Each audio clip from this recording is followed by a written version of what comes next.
அன்பு உறவுகளுக்கு வணக்கம்.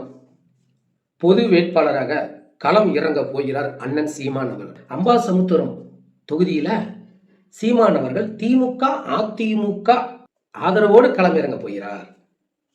அவங்க 2 பேத்துக்கு நான் வேண்டுதலா எங்க அண்ணனுக்கு ஆதரவு கொடுத்து நிக்க வைக்கிறதுக்கு. திமுக காரன் சீமான்னு சொன்னாலே கொந்தளிப்பான். ஏன்னா அவனுக்கு முதல் எதிரியே எங்க அண்ணன் சீமான் தான். ஆனா திமுக ஆதரவு அதிமுக ஆதரவு எங்க அண்ணன் சீமான் பொது வேட்பாளர் தான். டேய், பொய்யா ஒரு செய்தி பரப்புங்க. அதுக்காக திமுக காரனே காண்டவர்களுக்கு செய்தி பரப்பாதீங்க.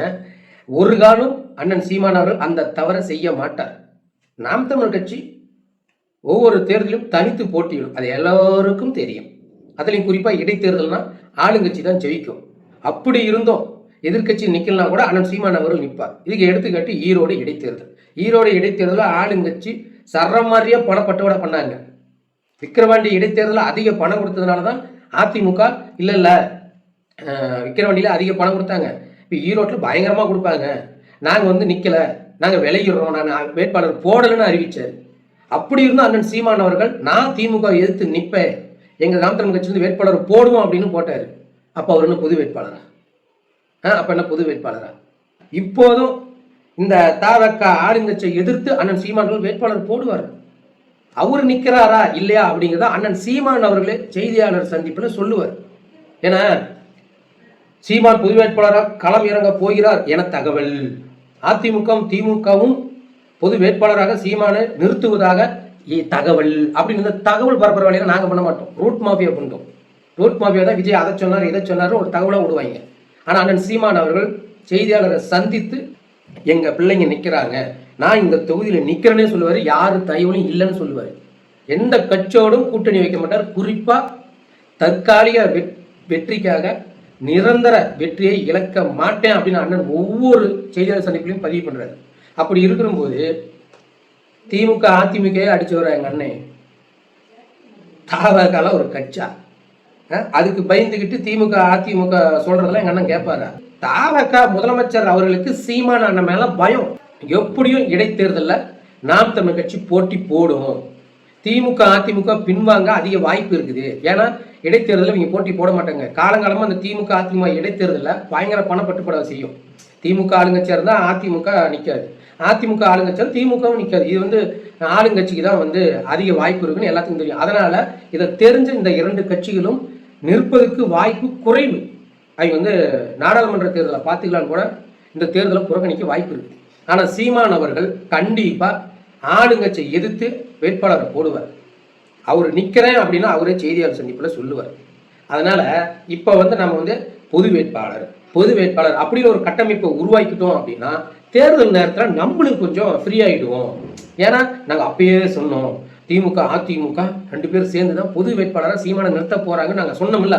இப்போ அது நடந்துச்சா அப்படின்ற ஒரு கட்டமைப்பை உருவாக்கி விட்டுருவானுங்க. இதுக்காக தான் இந்த வேலையை செய்கிறானுங்க. நான் தெரியாம தான் கேட்குறேன், நீங்க தான் 2 கோடி உறுப்பினர் வச்சிருக்கிறீங்களே முதல்வர் விஜய் அவர்களே, நீங்க எங்க அண்ணன் சீமானை பார்த்து பயந்துக்கிறீங்க. அவர் பொது வேட்பாளராக நின்னா என்ன நிக்கலாம் என்ன? நீங்க தான் மாஸ் லீடராச்சு. உங்க பின்னாடி தமிழ்நாடே இருக்குது. நீங்க எங்க அண்ணன் சீமான் மீது இப்படி அவதூறு பரப்பணும். இந்த ரூட் மாஃபியா வேற வேலை மீறே இல்லையா? டேய், ரூட் மாஃபியாவில் இருக்கிறவங்கலாம் வயிற்றுக்கு சோத்த திங்குறீங்களா, என்னத்திர திங்குறீங்க? சொந்த மண்ணுக்கு துரோகம் பண்ணிட்டு இருக்கிறீங்களா? சொந்த மண்ணுக்கு துரோகம் பண்ணிருக்கீங்க.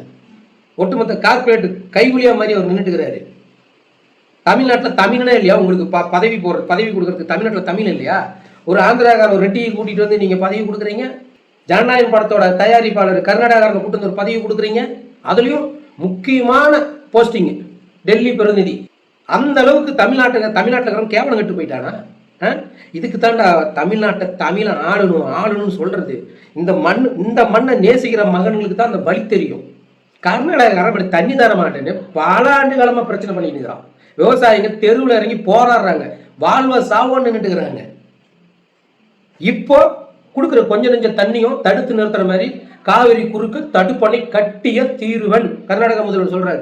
அங்க இருக்கிற கர்நாடகாரனை கூட்டிட்டு வந்து நீ முக்கிய பொறுப்பு கொடுக்குற. அந்த ஜனநாயகன் தயாரிப்பாளர் அவர்கள் அந்த அணையை கட்டக்கூடாதுன்னு குரல் கொடுத்துருவாரா? கர்நாடகாக்காரன் வெளுன்னு வெளுத்து விடுவான் தமிழ்நாட்டுக்கு சாதகமா பேசினா.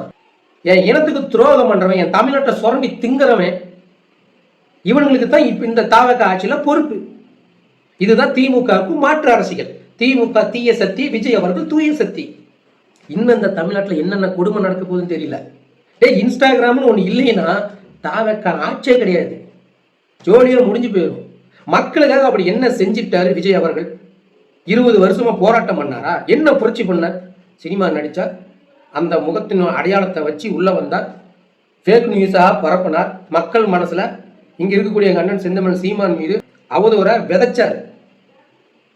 அதில் தான் வெற்றி வாய்ப்பு வந்தது. மற்றபடி அரசியல் பேசியோ போராட்டம் பண்ணியோ புரட்சி பண்ணியோ முதல்வர் விஜய் அவர்கள் ஜெயிக்கல. இந்த மண்ணுக்காக ஓய்வு எடுக்காம உழைச்சவர் அண்ணன் சீமான் அவர்கள்.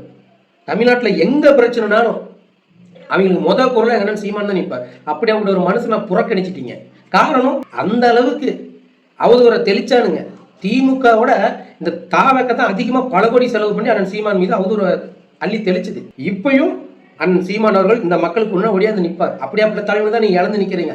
இன்னும் 5 வருஷத்துல நீங்க என்னென்ன குடிமையெல்லாம் அனுபவிக்க போறீங்க மட்டும் பாருங்க. ஒன்றிய அரசு நிதியமைச்சர் அம்மா நிர்மலா சீதாராமன் அவர்கள் சொல்றாங்க, இப்ப புதுசா வந்த ஆட்சி பாஜக கூட ஒன்று இணைந்து சுமூகமா போகும்னு மேலிடத்துல தகவல் கொடுத்துருக்கிறாங்க. அப்போ பாஜக என்னென்ன திட்டத்தை தமிழ்நாட்டில் கொண்டாடணும் அப்படின்னு நினைத்ததோ அதை விஜய் அவர்களை வச்சு உள்ள கொண்டாட போறாங்க. இந்த 5 வருஷத்துல அது நடக்கும். அதுக்கும் அண்ணன் சீமான் தான் எதிர்த்து குரல் கொடுப்பார். இந்த இடைத்தேர்தலையாவது கொஞ்சமாவது தெளிவா யோசிங்க. தேர்தலுக்கு முன்னால் என்னென்ன வாக்குறுதி கொடுத்தார் விஜய் அவர்கள், தேர்தலுக்கு அப்புறம் என்னென்ன நடந்திருக்குது, திமுக ஆட்சியில் நடந்த அந்த பாலியல் வன்கொடுமை, இந்த கட்ட பஞ்சாயத்து, இந்த மாதிரி ஏகப்பட்ட பிரச்சனைகள், அதுக்கு மாற்றுன்னு சொன்ன விஜய் அவர்கள் இந்த இடைத்தேர்தல் வரும் இவர் ஆட்சியில் நல்லா செஞ்சிட்டாரா அப்படின்னு யோசிச்சு வாக்கு செலுத்துங்க. இந்த ஃபேக் நியூஸை நம்பாதீங்க. அண்ணன் சீமான் அவர்கள் விஜய் கிடையாது. அறிக்கை விடுறதோ இந்த மாரி வேலைலாம் பார்க்க மாட்டார். அவர் மனசுல என்ன படுதோ அதை நேரடியாக செய்தியாளர் சந்திப்பில் சொல்லிடுவார். நான் நிற்கிறேன், நிற்கலை, நான் தனிச்சு தான் நிற்பேன், நான் யாரு கூடயும் கை கோர்த்து நிற்க மாட்டேன், எப்போதும் நாம் தமிழ் கட்சி தனித்து தான் தேர்தலை சந்திக்கும் அப்படின்னு அண்ணன் சொல்லுவார். இந்த ஃபேக் நியூஸை நம்பாதீங்க. மீண்டும் ஒரு காலம் சந்திப்போம். நன்றி.